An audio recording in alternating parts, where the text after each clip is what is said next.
एक वो भी वक्त था जब दुकानदार के पास खोटा सिक्का चला देना ही सबसे बड़ा फ्रॉड समझा जाता था। ये उन दिनों का जिक्र है जब मास्टर अगर बच्चे को मारता था तो बच्चा घर आकर अपने बाप को नहीं बताता था, और अगर बताता तो बाप उसे एक और थप्पड़ रसीद कर देता था। ये वो दौर था जब एकेडमी का कोई तसव्वुर न था और ट्यूशन पढ़ने वाले बच्चे निकम्मे शुमार होते थे।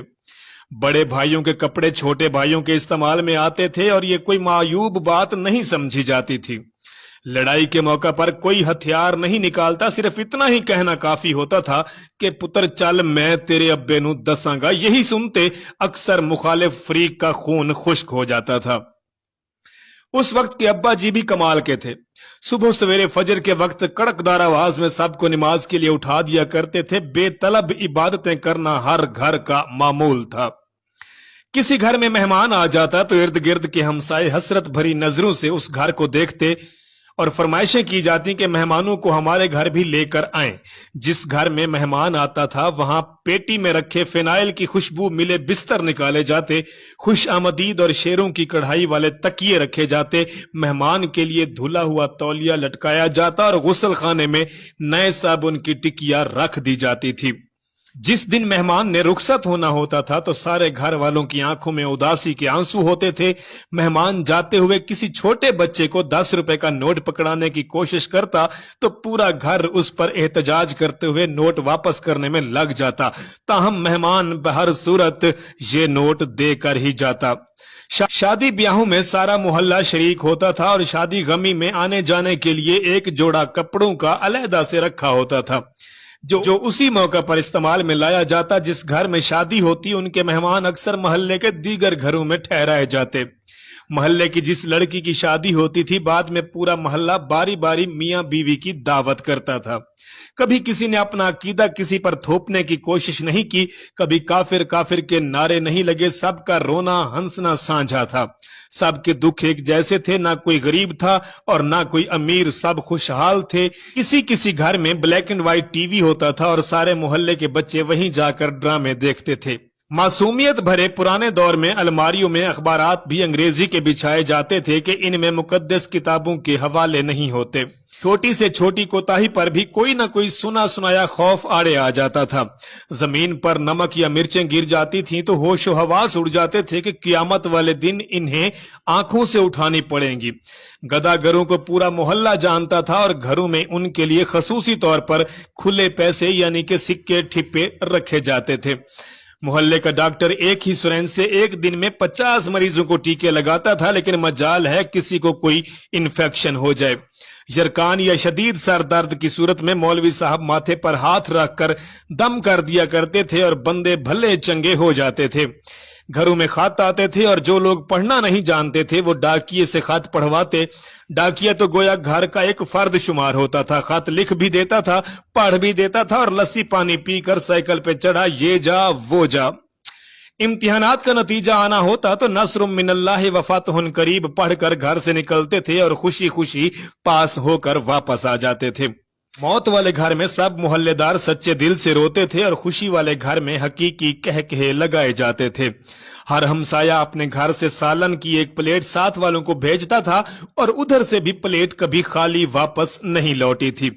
मीठे की 3 ही इकसाम थी, हलवा, जर्दा, चावल और खीर। आइसक्रीम दुकानों से नहीं बल्कि लकड़ी की बनी रेहड़ियों से मिलती थी जो म्यूजिक नहीं बजाती थी। गली गली में साइकिल के मैकेनिक मौजूद थे, जहां कोई ना कोई मोहल्लेदार कमीज का कोना मुंह में दबाए पंप से साइकिल में हवा भरता हुआ नजर आता था। न्याज बढ़ती थी तो सबसे पहला हक बच्चों का होता था। हर दूसरे दिन किसी न किसी गली के कोने से आवाज आ जाती कि कुड़ियो मुंडियो शय वंडींदिए ले जाओ, और आन की आन में बच्चों का जम्मे गफीर जमा हो जाता और कई आवाजें सुनाई देती कि चाचा मेरे भाई दा हिस्सा भी दे दियो। दूध के पैकेट और दुकानें तो बहुत बाद में वजूद में आई। पहले तो लोग बहाने से दूध लेने जाते थे। गुफ्तगू ही गुफ्तगू थी, बातें ही बातें थी, वक्त ही वक्त था। गलियों में चारपाइयां बिछी होती थी, मोहल्ले के बाबे हुक्के पी रहे होते थे और पुराने बुजुर्गों के वाकयात बयान कर रहे होते थे। जिन घरों में टीवी आ चुका था उन्होंने अपने दरवाजे मोहल्ले के बच्चों के लिए हमेशा खोल के रख दिए।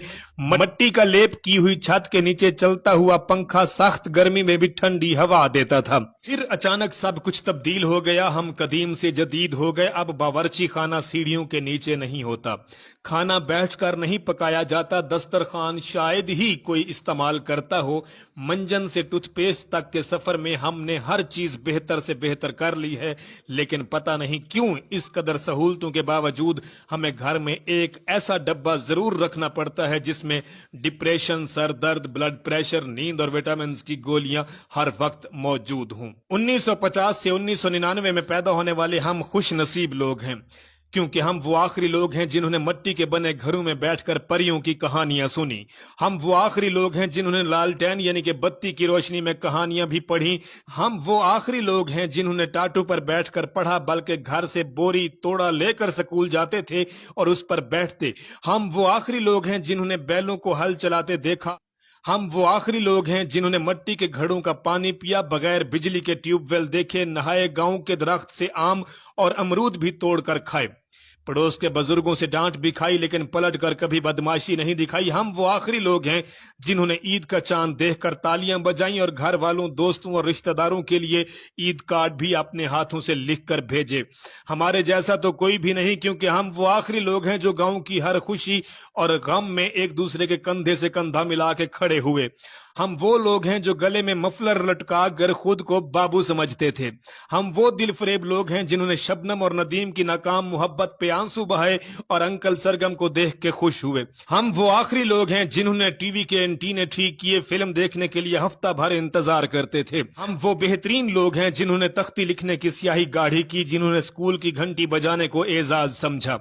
हम वो खुश नसीब लोग हैं जिन्होंने रिश्तों की असल मिठास देखी। हमारे जैसा तो कोई भी नहीं। हम वो लोग हैं जो रात को चारपाई घर से बाहर ले जाकर खुली फिजा में जमीनों में सोए, दिन को अक्सर गांव वाले गर्मियों में एक दरख्त के नीचे बैठकर गप्पे लगाते, मगर वो आखिरी हम थे। कभी वो भी जमाने थे सब सहन में सोते थे, गर्म मट्टी पर पानी का छिड़काव होता था, एक स्टैंड वाला पंखा भी होता था। लड़ना झगड़ना सबका इस बात पर होता था कि पंखे के सामने किसकी मंजी ने होना है। सूरज निकलते ही आंख सबकी खुलती थी, ढीठ बनकर फिर भी सब ही सोए रहते थे। वो आधी रात को कभी बारिश जो आती थी तो फिर अगले दिन भी मंजी गीली ही रहती थी। वो सहन में सोने के सब दौर बीत गए, मंजियां भी टूट गई, रिश्ते भी छूट गए।